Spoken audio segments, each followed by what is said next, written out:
A lot of rain in southwest Florida. I start with the lightning data because I want to show you that the thunderstorms over the land are pretty limited. We had some thunder and lightning with this cell that was south of LaBelle. Here's a little bit of lightning in inland Collier County. The majority of the lightning, though, right off the Charlotte County coastline and then out in the open waters of the Gulf of Mexico. So if you live in Venice or Englewood, even Port Charlotte, you might hear some of that thunder. It's all out in the Gulf. It's moving away from you. Storm Patrol Viper tracking that rain right now using the power of 4.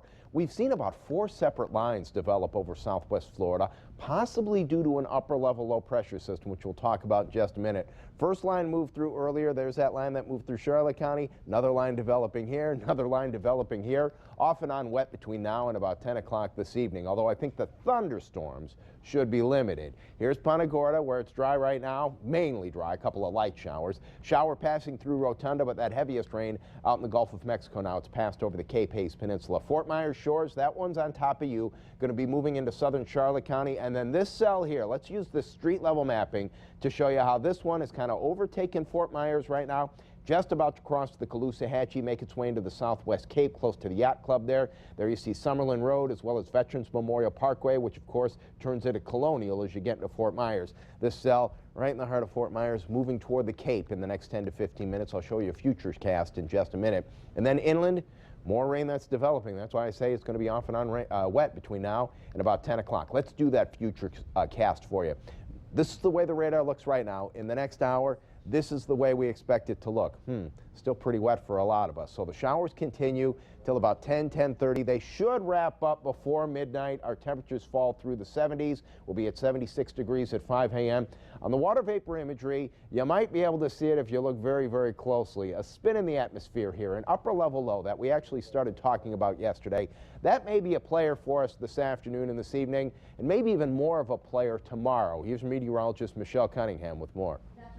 A lot of instability in the atmosphere tomorrow, and that's going to bring some drier air into the mid and upper levels and sometimes trigger some of those heavy thunderstorms. So we're continuing to watch this little spin in the atmosphere. It's going to continue to move away from us. So tomorrow looks like the wet day, and then we're going to see things dry out a little bit. Do want to touch on the tropics right now, and not too much going on. We have some cloud cover out there. Nothing impressive coming off the coast of Africa. Some dry, stable air out across the Atlantic basin. So it looks like we are going to be free of any tropical development, at least for the next couple of days. So you put this into motion, easterly wind continues. You, sir, own a new Silverado. The most dependable, longest lasting, full-size pickup on the road. And the best pickup coverage in America. I never get tired of hearing that. Nice call on the Victory Red. To be a little bit more active tomorrow with more numerous showers and thunderstorms. Then as we get into Friday and Saturday, it looks like that easterly wind continues, but you see the mid and upper levels of the atmosphere kind of dry out a little bit more. Some of that energy pulls away, and it looks like we have fewer and fewer showers and thunderstorms. So still scattered on Friday and Saturday, but it looks like the wettest day for the next couple of days is definitely going to be tomorrow. So we'll see those clouds building for our inland communities and then numerous storms developing and pushing